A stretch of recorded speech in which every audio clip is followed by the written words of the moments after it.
पिछले जब से हिंदूवादी सरकार आई है ये इस देश के अंदर, केंद्र सरकार में खास तौर से, तभी से इनकी भावनाएं आहत हो रही हैं। कभी आमिर खान को टारगेट करते हैं, कभी ये इसको शाहरुख खान को टारगेट करते हैं, क्योंकि सलमान खान मोदी जी का खास दोस्त है, इसलिए उसको टारगेट नहीं करते हैं। और जो पहलवान कुश्ती लड़ते हैं, हिंदू पहलवान जो बजरंगबली का नाम लेते हैं, उनका जो लंगोट होता है वो भी जिसमें कुश्ती करते हैं या प्रैक्टिस करते हैं, वो ज़्यादातर वो भी भगवा रंग के ही होते हैं। तो तब तो आपको कोई आपत्ति होती नहीं है। भगवा रंग इनका कैसे धार्मिक आहत हो सकती है? भगवे रंग पे कौन सा इन्होंने अपना रजिस्ट्रेशन करा लिया कि ये हिंदू धर्म का प्रतीक है? ये कैसे आपको कह रहे हैं? क्योंकि हिंदू धर्म में सैकड़ों ऐसे रंग है, लाल रंग के, पीले रंग के, दुनिया भर के, मतलब बहुत छोटे छोटे हरे रंग की चुनरियां, अलग अलग तरह के बहुत सारे कलर हैं जो हिंदू धर्म में ही है।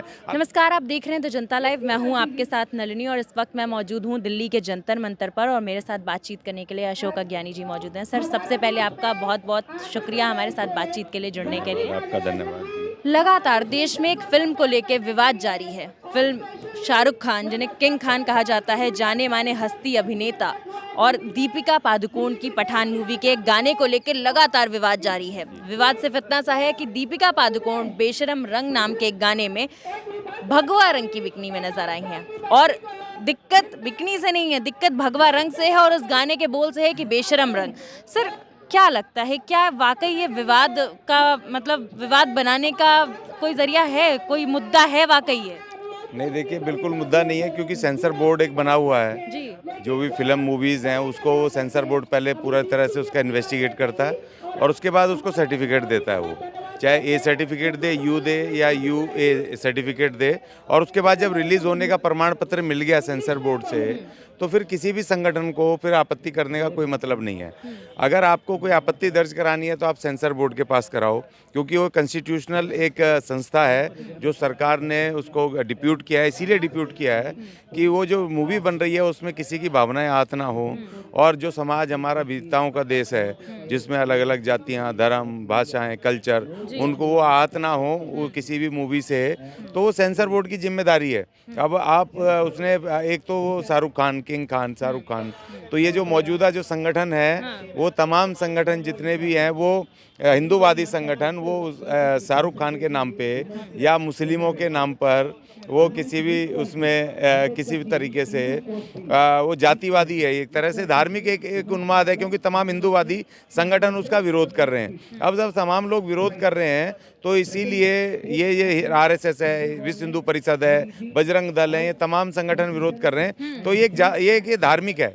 एक ये क्योंकि वो मुस्लिम है वो, और दूसरा है कि जो दीपिका नहीं, आप समझ नहीं रहे। दीपिका पादुकोण ने जब कन्हैया का जब मामला हुआ था JNU में, उस वक्त उसने उनके समर्थन में अपने बयान दिए थे, और वही बयान वो अभी कह रहे हैं। आपने कल सुना नहीं उनको कि वो उस पे आप देखो, उस पे टुकड़े वाली हीरोइन, यस, टुकड़े वाली हीरोइन लिख करके बांट देने वाली हीरोइन, टुकड़े गैंग का समर्थक।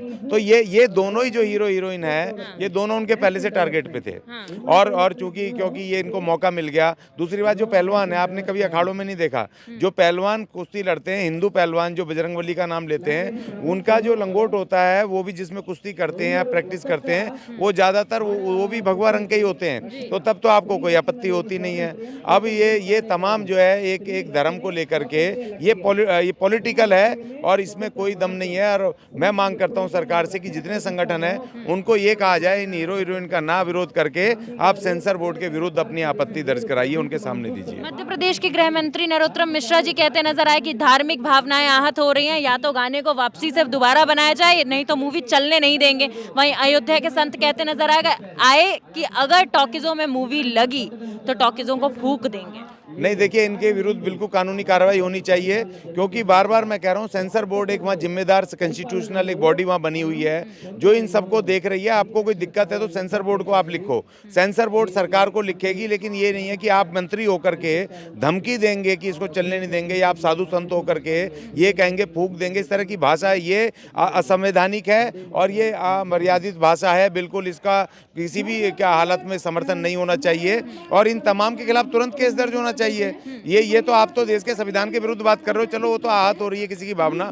पहली बार हो रही है नहीं हो रही है वो सेंसर बोर्ड जाने, मगर आपको तो तुरंत के तुरंत आप तो संविधान के विरुद्ध ये भाषा बोल रहे हो, जो कि अनपार्लियामेंट्री जो भाषा बोली जाती है, लैंग्वेज बोली जाती है, उसका इस्तेमाल कर रहे हो, धमकी दे रहे हो, तो आपके विरुद्ध तो बिल्कुल धमकाने का उसमें आईपीसी में तुरंत केस दर्ज होना चाहिए। और आप जो इतना बड़ा नुकसान कर रहे हैं समाज का, देश का, जो पिक्चर बनाने में जो इतना पैसा खर्चा हुआ है वो देश का ही तो नुकसान है। अगर आप किसी पिक्चर को चलने से रोक रहे हैं तो उसमें हिंदू भी हैं, उसमें डायरेक्टर से लेकर के और दूसरे को डायरेक्टर और फिल्म वाले तमाम जितने हीरोइन है दूसरे, उसमें हिंदू भी हैं। इसको तो बनाया ही मनोरंजन के पर्पस से जाता है, तो इतनी क्यों आहत हो रही हैं? नहीं, वो अभी से होने शुरू हुई है, ये पिछले जब से हिंदूवादी सरकार आई है ये इस देश के अंदर, केंद्र सरकार में खास तौर से, तभी से इनकी भावनाएं आहत हो रही हैं। कभी आमिर खान को टारगेट करते हैं, कभी ये इसको शाहरुख खान को टारगेट करते हैं, क्योंकि सलमान खान मोदी जी का खास दोस्त है, इसलिए उसको टारगेट नहीं करते हैं। और बहुत सारी ऐसे हीरोइन जैसे कि और भी हैं, जैसे सौरा भास्कर हैं, जो तमाम जो इनके नीतियों के विरुद्ध बोलते हैं, तो उनको ये टारगेट करते हैं, टुकड़े टुकड़े गैंग का हिस्सा मानते हैं। तो इसीलिए मैं बिल्कुल इसका विरोध करता हूं और ये नहीं होना चाहिए। हम बिल्कुल तो पूरी तरीके से हम उस पिक्चर के हीरोइन, डायरेक्टर, प्रोड्यूसर के हम उसका समर्थन करते हैं, क्योंकि ये पिक्चर सेंसर बोर्ड ने, कॉन्स्टिट्यूशनल बॉडी ने इसको सर्टिफिकेट दिया है चलने का। अब आपको कोई आपत्ति है तो उसके सामने दर्ज कराइए। एक बहुत महत्वपूर्ण सवाल मेरे जहन में आया और पूछूंगी जरूर। भगवे रंग में जब दीपिका पादुकोण बेशरम रंग पे नजर आती दिखी तो फिर लोगों ने बवाल मचा दिया, पूरे देश में विवाद होने लगा कि इस तरीके से कैसे हमारी धार्मिक भावनाओं के साथ छेड़खानी की जा सकती है। वहीं हाल फिलहाल में बाबा रामदेव भगवे रंग के ही कपड़े में ये कहते नजर आए थे कि स्त्री कुछ पहने, स्त्री साड़ी में भी अच्छी लगती है, सूट में भी अच्छी लगती है, मगर कुछ ना पहने तो भी अच्छी लगती है, और वो भी भगवे कपड़े में ही थे। तो ये किस तरीके का हिपोक्रेसी है? नहीं, ये डिक्टेटरशिप है। ये जो कहना, ये जो इनको अच्छा लगे वो ये कहें और करें, उनमें ये इनको जो अच्छा लगे, ये भगवे रंग में भी खुद घूमे या खुद नंगे होके घूमे या कुछ भी करें, इनको कोई नहीं पूछने वाला। और ये अगर कोई दूसरा कुछ करे तो इनकी परमिशन लेके करे, इनसे बात करके पूछे और हाँ, तो और रंग के भी कपड़े पहने। और दूसरी बात ये, मुझे तो ये समझ नहीं आता कि भगवा रंग इनका कैसे धार्मिक आहत हो सकती है। भगवे रंग पे कौन सा इन्होंने अपना रजिस्ट्रेशन करा लिया कि ये हिंदू धर्म का प्रतीक है? ये कैसे आपको कह रहे हैं? क्योंकि हिंदू धर्म में सैकड़ों ऐसे रंग है, लाल रंग के, पीले रंग के, दुनिया भर के, मतलब बहुत छोटे छोटे हरे रंग की चुनरियां, अलग अलग तरह के बहुत सारे कलर हैं जो हिंदू धर्म में ही है। अलग अलग समुदाय हैं, अलग अलग उसमें कल्चर है। हिंदू धर्म में बहुत सारे देवी देवता हैं, हर देवी देवता का अलग रंग है, अलग कलर है। तो इनकी ठेकेदारी कैसे हो गई भगवा रंग की? ये भगवा रंग के इसमें किस तरीके से इन्होंने कर दिया? क्योंकि हमारे देश का जो झंडा है उसमें भी भगवा रंग उसमें है। तो इस तरीके से ये क्यों अपनी ठेकेदारी लेकर के बैठे हैं, भगवा रंग के ठेकेदार बने हुए हैं? और हम तो कहते हैं चलो आपकी धार्मिक भावनाएं आहत हो रही हैं, तो भारत सरकार ने सेंसर बोर्ड बना रखा भाई, भारत सरकार को बोलो, और इन्फॉर्मेशन ब्रॉडकास्टिंग मिनिस्ट्री है जिसके तहत वो आता है, उसको बोलो तुम्हारे मंत्री संतरी हैं सेंट्रल गवर्नमेंट के, वो क्यों नहीं बोल रहे हैं? आप किस तरह ऐसे उन्माद फैला रहे हो इस देश के अंदर? आप स्वतंत्रता को, जो इंडिपेंडेंट अपनी स्वतंत्रता है, आर्टिकल 19 में भी जो कहने की, हमें अपनी बात रखने की, अपनी आज़ादी के साथ अपना इस देश के अंदर अपने काम करने की जो आज़ादी है, उस आज़ादी को आप चुनौती दे रहे हो। ये कॉन्स्टिट्यूशनल भारत सरकार जो संविधान के विरुद्ध जो काम कर रहे हैं, आवाज़ उठा रहे हैं, इनके विरुद्ध तुरंत कानूनी कार्रवाई करें, केस दर्ज करें, उनको जेलों में डालें। सर, एक सवाल है कि किस तरीके से धार्मिक भावनाएं आहत हो रही हैं, और ये कौन से लोग हैं जो सवाल सरकार से रोजगार को लेकर नहीं करते, महंगाई को लेकर नहीं करते, जीएसटी को लेकर नहीं करते, मगर ऐसी कोई मनोरंजन के लिए जो मूवी बनाई जाए उसको लेकर करते हैं, उसको लेकर सड़कों पर उतर आते हैं?